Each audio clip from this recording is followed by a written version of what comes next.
उस देखिए देखिए तार वार छूट गया होगा। भरत जी बोले गुरुदेव मैं एक बार स्पष्ट कर देना चाहता हूं, मैं 14 साल के लिए वन नहीं जाऊंगा। भरत जी बोले, गुरु जी बोले मतलब? भरत जी बोले कानन कराऊं जन्म भरे बासु। भरत जी बोले गुरुदेव 14 वर्ष बाद अयोध्या जाऊं और कहीं कैकई फिर से मुझे राजा बनाने का सपना देख लेगी तो मैं ये समस्या ही समाप्त कर देना चाहता हूं गुरुजी। मैं जीवन भर वन में रहने को तैयार हूं, मैं अयोध्या लौट कर नहीं आऊंगा। जब तक आखिरी सांस है मैं वन में बिता लूंगा। प्रभु आप मेरे भैया को लेकर वापस जाइए। ऐ भरत जी की वाक्य गुरुदेव की मति को हिला के रख दी। तीसरी बैठकी गुरु जी सबको लेकर राम जी के पास गए, कहे राम निर्णय लो। राम जी बोले आप निर्णय लीजिए। गुरु जी ने कहा भरत के प्रेम ने विचार करने की शक्ति समाप्त कर दी है। हम तो कहते हैं राम जो भरत कह रहे हैं वो निर्णय ले लिया जाए। राम जी बोले स्वीकार है मुझे भी। अब दर्शन करिए, जैसे राम जी बोले कि मैं भी वही करूंगा जो भरत जी कहेंगे, गुरु जी ने भरत जी से कहा भरत बेटा जो कहना है आज कह दो। ऐसा अवसर दोबारा जीवन में प्राप्त नहीं होगा। भैया कह दिए हैं जो आप कहेंगे वो राम जी करेंगे, जो कहना है आज कह दो। भरत जी खड़े भय हाथ जोड़कर राम जी के सामने बोले भैया आज तक मैंने आपके सन्मुख कुछ कहा नहीं है, मैं तो केवल आपको निहारता रहता हूं। महू स्नेह सकोच बस सन्मुख कहे न बै। प्रेम और संकोच के कारण आज तक आपके सामने मैंने कुछ नहीं कहा। दर्शन तृप्तन आज लगी प्रेम पियासे। आज तक मेरे नेत्र आपके दर्शन से तृप्त नहीं हो पाए। पहले ये तृप्त हो जाए तब न इसकी बारी प्रारंभ होगी। प्रभु आज तक यही तृप्त नहीं हो पाया, इसलिए इसको अवसर ही नहीं मिला। मैं कुछ बोला नहीं आज तक आपसे। आज गुरु जी ने कहा है बोलने के लिए। गुरुदेव मैं भैया से नहीं बोलना चाहता हूं, मैं यहां बैठी पूरी सभा से बोलना चाहता हूं। मैं अपने रघुनाथ जी के स्वभाव को ठीक से जानता हूं। मेरे भैया का स्वभाव है अपराधी पर भी क्रोध नहीं करते हैं। मैं तो इनका भाई हूं, ये अपराधी हूं पर को न काऊ, मैं जानू निज नाथ स्वभाव। आपको एक बात कहूं गुरुदेव, बचपन से लेकर आज तक मेरे भैया ने कभी मेरे मन को दुखाया नहीं है, कभी मेरे मन को तोड़ा नहीं है। हम एक बहुत भीतर की बात बताते हैं। हम लोग जब बचपन में खेलते थे गुरुजी ना, तो हमेशा खेल के समय लक्ष्मण को भैया अपने साथ रखते थे और हमसे कहते थे भरत तुम विरोधी दल में जाकर खड़े हो जाओ। मैं हाथ जोड़कर कहता था प्रभु मैं सपने में भी आपके विरोध में नहीं खड़ा हो सकता हूं, आप मुझे अपने विरोध में क्यों खड़ा करते हैं? तो कहते थे भरत जब तुम विरोधी दल में खड़े रहोगे ना तो अपने भरत को मैं देखता रहूंगा, अब मेरा भरत अपने राम भैया को देखता रहेगा। हम दोनों आमने सामने रहेंगे तो एक दूसरे को देखते रहेंगे। अब गुरुदेव खेल प्रारंभ होता था, अब मैं तो भैया को देखता ही रह जाता था और मैं हारने लगता था गुरुजी। और जब मैं हारने लगता था ना तो ठीक हारने से पहले ये रघुनाथ जी हारे हूँ खेला जीता वही मोह। इस पापी भरत को जिताने के लिए रघुनाथ जी स्वयं हार जाते थे। कई बार हारा हुआ खेल हमको जिताए हैं और स्वयं हारने के बाद गुरुदेव पूरी अयोध्या में दौड़ दौड़ कर कहते थे कि मेरा भरत मेरे से भी अच्छा खेलने लगा, आज मेरे भरत ने मुझे खेल में परास्त कर दिया। गुरुदेव हमारे इस प्रेम को किसकी नजर लग गई गुरुजी? मेरे कारण मेरे प्रभु को वन में आना पड़ा। गुरुजी विह्वल हो गए। गुरुदेव ने संभाला, भरत जी आप जो कह रहे हैं वो सत्य नहीं है। राम जी ने कहा, भरत जी आज आपने अपने आप को पापी कहा, सावधान आज के बाद मत कहिएगा। राम जी कहते हैं, पुण्य से लोक तात तर तोरे। भरत जी ब्रह्मांड में जितने पुण्यशाली जीव हैं आपके पांव के धूल के नीचे हैं, बराबर भी नहीं है। पुण्यशाली जीव आपके चरण के धूल के भी बराबर नहीं है। पुण्य से लोक तात तर तोरे। और मां भरत, मां का कोई अपराध नहीं है भाई। मेरी मां कैकेयी बैठी है, जो मेरी मां को दोष देगा वो व्यक्ति जीवन में कभी अपने घर में श्रेष्ठ की सेवा नहीं किया होगा, जो कभी साधु की सेवा नहीं किया होगा, वो कहेगा मेरी मां कैकेयी का अपराध है। भरत हित और अनहित पशु पक्षी भी जानते हैं। वही पक्षी नाच दिखाने वाले के साथ घुमा करते हैं, वही पक्षी बहेलिए को देखकर भाग जाया करते हैं। क्यों?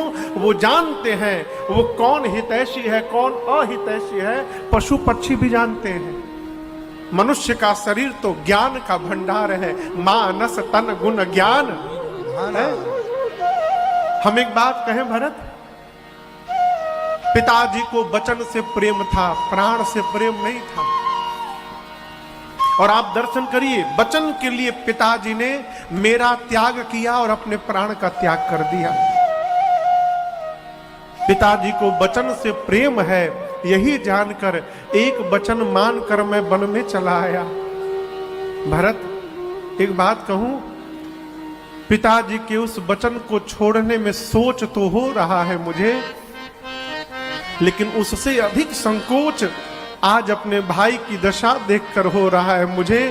पूरी सभा के सामने कहता हूं, भरत यदि आप कह दोगे तो आपके लिए राम आज पिताजी का वचन भी त्यागने को तैयार है।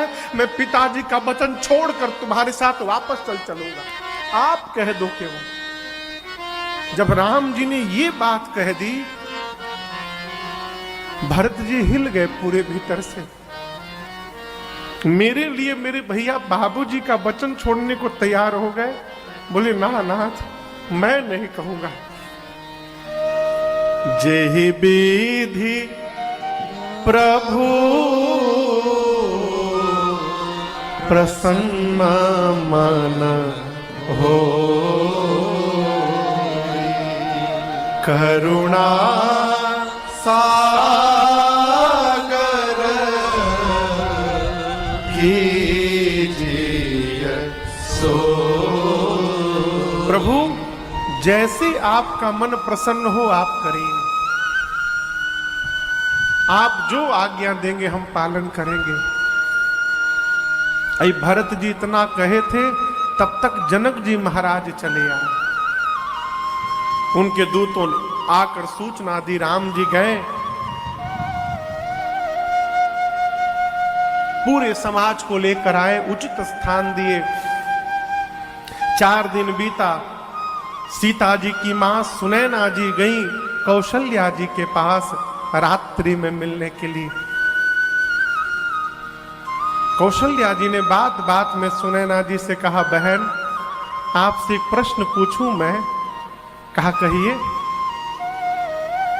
कौशल्या जी ने कहा, बहन घर को यदि प्रकाश की आवश्यकता हो तो कितने साधन हो सकते हैं प्रकाश के? सुनैना जी ने कहा 3 साधन हो सकते हैं, सूर्य, मणि और दीपक। सूर्य के प्रकाश से घर प्रकाशित हो सकता है, मणि के प्रकाश से और दीपक के प्रकाश से। कौशल्या जी ने कहा बहन, महाराज के जाने के साथ ही सूर्य वंश का सूर्य डूब गया, मेरे कुल का सूर्य डूब चुका है। रघुवंश के मणि राम है, मेरे घर का मणि घर छोड़कर वन में आकर बैठ गया है। अब मेरे घर को प्रकाश देने के लिए केवल एक दीपक बचा है। सुनैना जी ने पूछा वो दीपक कौन है? कौशल्या जी बोली मुझे भी पता नहीं था, लेकिन प्राण छोड़ने के पहले महाराज ने मुझसे कहा था, कौशल्या एक बात कहता हूं, जाने हूं सदा भरत कुल दीपा, बार बार मोहि कहे महीपा, जाने हूं सदा भरत कुल दीपा। महाराज ने बताया था कौशल्या, ये जो भरत है ना, ये भरत ही हमारे कुल का दीपक है। और आज मुझे भय लग रहा है कि राम के वियोग रूपी हवा के आगे कहीं मेरे कुल का दीपक ये बुझ न जाए। यदि राम भरत को अपने साथ नहीं रखेंगे तो भरत प्राण का त्याग कर देगा। और मुझे अपने राम की चिंता नहीं है, मुझे अपने पुत्र भरत की चिंता है। ये कौन कह रहा है? ये राम की मां कह रही है, कौशल्या, कि मुझे राम की चिंता नहीं है, मोरे सोच भरत कर भारी, मुझे भरत की चिंता है। सुनैना जी ने समझाया, आप चिंता न करिए, ये जो कुछ भी घटना घटी है श्री याज्ञवल्क्य ऋषि ने हम लोगों को पहले ही बता दिया था। जाते समय सीता जी को लेकर गई, जनक जी ने सीता जी को देखा, खूब लाड़ लड़ाया, दुलार किया। रात्रि में सुनैना जी ने जनक जी से कहा, कौशल्या जी कह रही थी आप राम जी से कहिए लक्ष्मण को छोड़ के भरत को रख ले। जनक जी ने कहा चिंता न करिए देवी, जितना दोनों भाइयों को राम भरत जी को मैं जानता हूं, भरत जी वही करेंगे जो उनके भैया राम कहेंगे, आप चिंता न करिए। प्रातः काल राम जी गुरु जी से बोले गुरुदेव निर्णय लीजिए, गुरु जी जनक जी से बोले आप निर्णय लीजिए, जनक जी भरत जी से बोले भरत भैया आप निर्णय लो। भरत जी बोले बाबूजी चले गए, आप पिता के समान हैं, गुरु जी भगवान के समान हैं, आप लोगों के रहते मैं निर्णय लूंगा उचित लगेगा, आप लोग निर्णय लीजिए। चौथी बैठकी अब प्रारंभ हुई। गुरु जी सबको लेकर राम जी के पास गए, बोले राम कोई निर्णय नहीं ले रहा है, आप निर्णय ले लो। राम जी बोले आपके चरणों की सौगंध लेता हूं गुरुदेव, आप और जनक जी जो आज्ञा देंगे राम उसी का पालन करेगा, आप लोग बड़े हैं निर्णय लीजिए। सब एक दूसरे के सिर पे टालने लगे, कोई जब निर्णय नहीं लिया तो भरत भैया खड़े होकर बोले भैया हम बताएं हम क्या चाहते हैं। राम जी बोले कहो क्या चाहते हो। भरत जी बोले जहां नाथ रख दोगे, जहां नाथ रख दोगे, आप जब तक नहीं कहिएगा वहीं मैं रहूंगा, जहां ले चलोगे वहीं मैं चलूंगा, जहां ले चलोगे वहीं मैं चलूंगा, जहां नाथ रख दोगे, जहां नाथ रख दोगे वहीं मैं रहूंगा, जहां ले चलोगे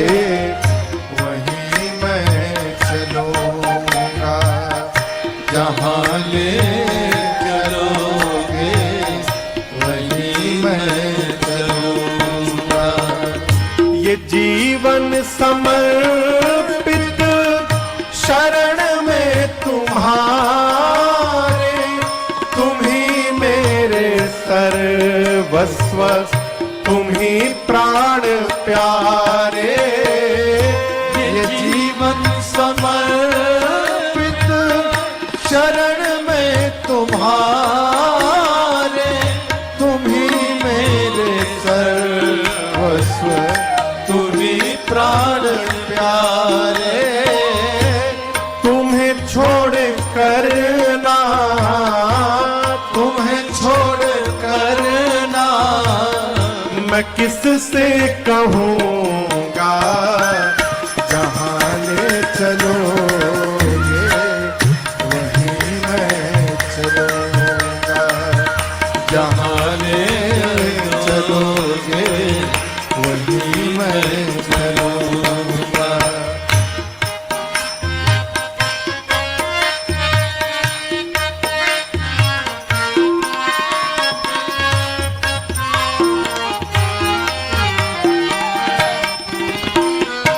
भरत जी बोले, न कोई उलहना ना कोई अर्जी, कर लो करा लो तुम्हारी जो मर्जी।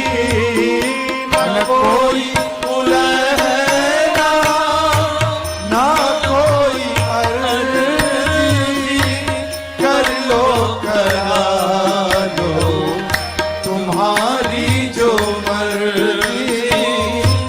कहना भी होगा तो, कहना भी होगा तो तुम्ही से कहूँगा, जहाँ ले चलोगे वहीं मैं चलूँगा, जहाँ ले चलोगे वहीं मैं चलूँगा।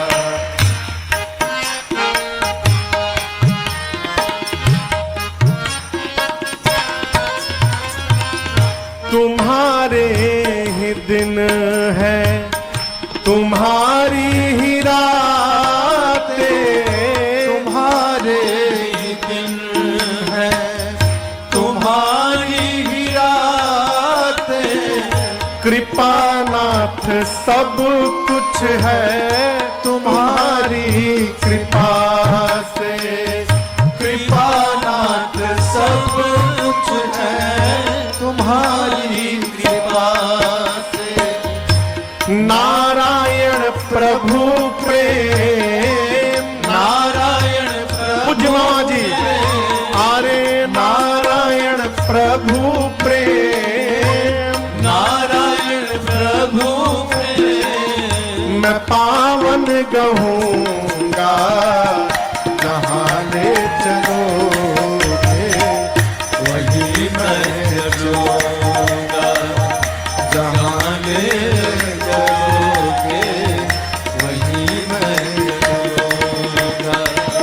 जहाँ हाथ रख दोगे, जहाँ हाथ रख दोगे वहीं मैं रहूँगा, जहाँ ले चलोगे वहीं मैं चलूँगा, जहाँ ले चलोगे वहीं मैं चलूँगा, जहाँ ले चलोगे वहीं मैं चलूँगा।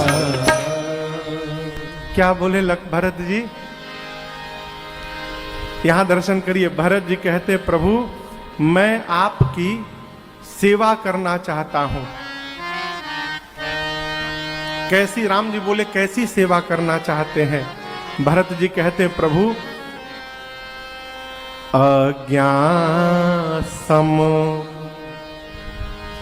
न सुसाहिब सेवा, अज्ञान सम। घर में गुरु जी आ गए, घर में पिताजी हैं। सवेरे शाम 4 घंटा पिताजी का पांव दबाना ये सेवा नहीं है, ये कर्तव्य है आपका, सेवा नहीं है। अच्छा आप बताओ, रोज 4 घंटा पिताजी का पांव दबावे राजेश भैया, अब बात एको न माने,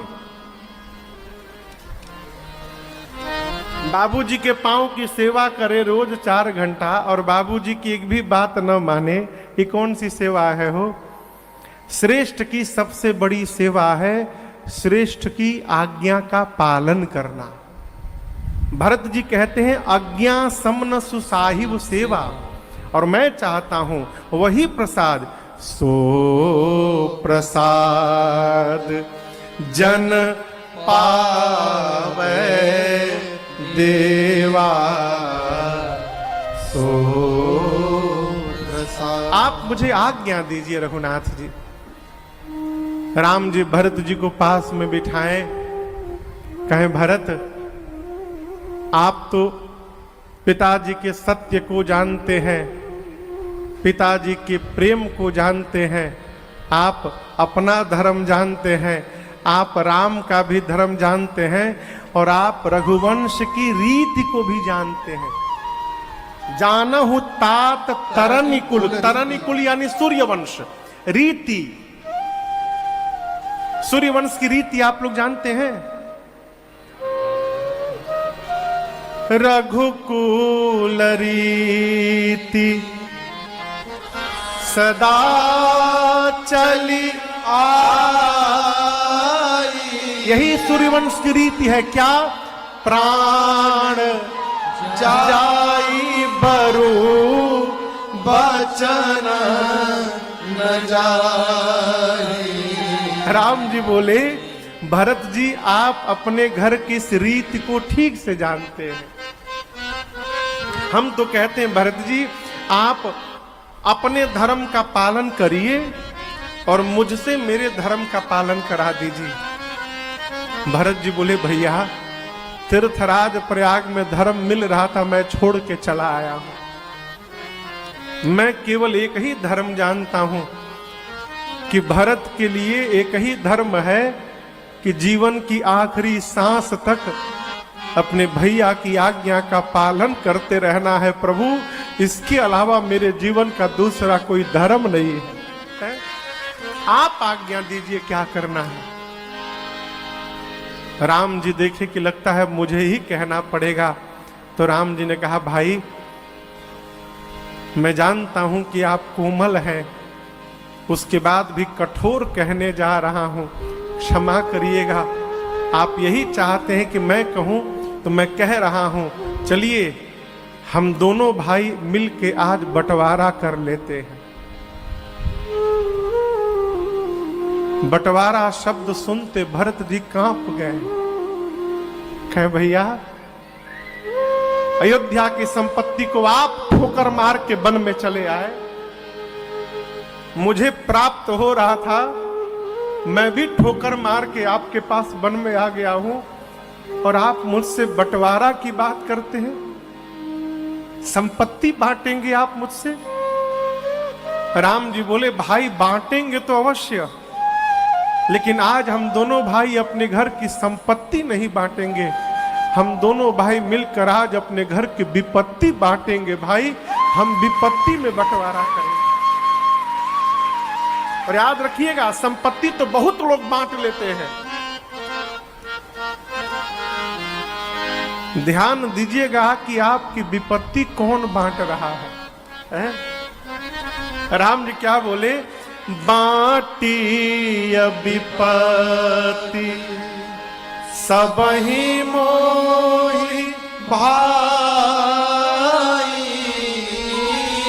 तुम ही अवधि भरी बड़ी कठिना। क्षमा करिएगा, इस बात का चिंतन करते रहना चाहिए कि हमारे जीवन में प्राथमिकता हमारे घर की संपत्ति का है कि हमारे घर में प्राथमिकता हमारे घर के संबंधों का है। इसका निर्णय स्वयं करिएगा। आपके लिए संबंध पहले है कि संपत्ति पहले है? माई बाप, संपत्ति आज है कल नहीं रहेगी, आज नहीं है तो कल हो जाएगी, लेकिन संबंध समाप्त हो गया ना तो दोबारा बनने वाला नहीं है। ये प्रसंग कहता है घर में बांटना हो तो संपत्ति को ना बांटिए, विपत्ति बांटिए।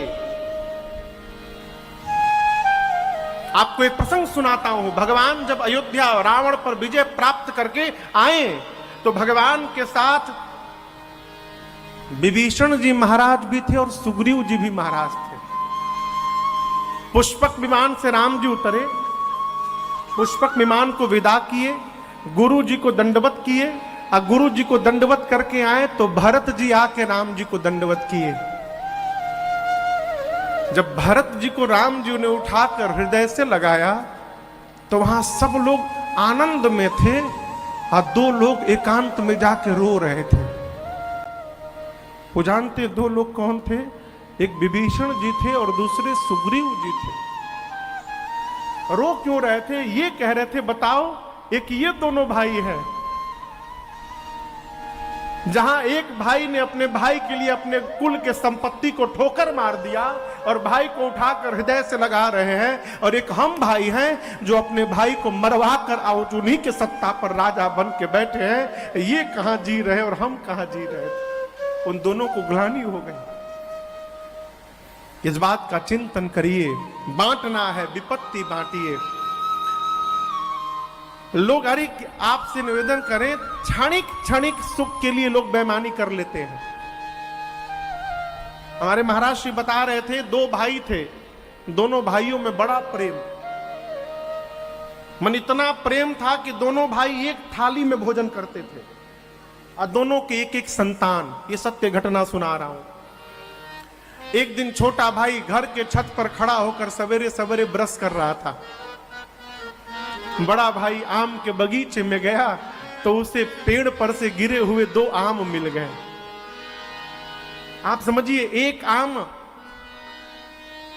500 ग्राम का, मान लीजिए 500 ग्राम का था, आधे किलो का, और दूसरा आम 400 ग्राम का था, 100 ग्राम कम, थोड़ा बड़ा छोटा। दोनों हाथ में एक एक आम उठाया भाई, बड़ा भाई, और बगीचे से घर की ओर चला। छोटा भाई छत पर ब्रश कर रहा था। नीचे दरवाजे पर दोनों बच्चों ने देखा कि पिताजी और बड़े बाबूजी आम लेकर आ रहे हैं। दोनों भाई दौड़े, छोटे छोटे बच्चे हो। अब दर्शन करिए, दाहिने हाथ में बड़ा आम था, बाएं हाथ में छोटा आम था। दाहिने हाथ के तरफ छोटे भाई का बेटा दौड़े आ रहा था, अब बाएं हाथ की तरफ उसका अपना बेटा आ रहा था। आम लेके जा रहा है, बच्चों को देखा, आम को देखा, इधर बड़ा है इधर छोटा है, ऐसे दूंगा तो बड़का आम भाई के बेटे को चला जाएगा, अब मेरे बेटे को छोटका आम जाएगा। आम देते समय उसने हाथ ऐसे कर लिया। अब आपकी सत्य घटना सुना रहा हूं आपको। आम जब देने की बारी आई, उसने हाथ ऐसे कर लिया कि मेरे बेटे को बड़ा वाला आम चला जाए। छोटा भाई छत से देखा, बर्दाश्त नहीं कर पाया, पत्र लिखा भाई के नाम और कहा भैया 10 दिन बाद लौट के आऊंगा, इसको पढ़ के व्यवहार करिएगा। उसमें लिखा था कि भैया हम लोग बहुत साथ में रह लिए, अब हम साथ में नहीं रह पाएंगे, इसलिए आपको जैसा उचित लगे आप बंटवारा करके रखिएगा, हम 10 दिन बाद लौटेंगे। 10 दिन बाद लौटा, बड़ा भाई रोता रह गया, कारण बताओ। बताया नहीं उसने, बोला नहीं रहना, अलग हो गया। अब आप कल्पना करिए, 100 ग्राम आम के चलते जन्म जन्म का संबंध हमारा समाप्त हो रहा है, हम वहां जी रहे हैं आजकल। इसकी प्राथमिकता बनाइए माई बाप। हमारे जीवन में प्राथमिकता संबंधों का है कि संपत्ति का है। राम जी ने कहा हम विपत्ति बांटेंगे, संपत्ति नहीं। कैसे? 14 वर्ष मैं वन में रहूंगा और 14 वर्ष भरत जाके अयोध्या में रहेंगे। भरत जी चरणों में दंडवत किए, कहे प्रभु हम अभिषेक की सामग्री लाए हैं। राम जी बोले अत्रि मुनि जहां बोले वहां रख दो। आप जब चित्रकूट से नंदीग्राम जाएंगे, बांदा, आज भी बांदा रास्ता है, तो मार्ग में कुआं पड़ता है जिसका नाम है भरतकूप। अत्रि मुनि जाकर राज्याभिषेक की पूरी सामग्री इस कूप में रखवाएं और कहें भरत जी आज के बाद इस कूप का नाम भरत कूप पड़ेगा।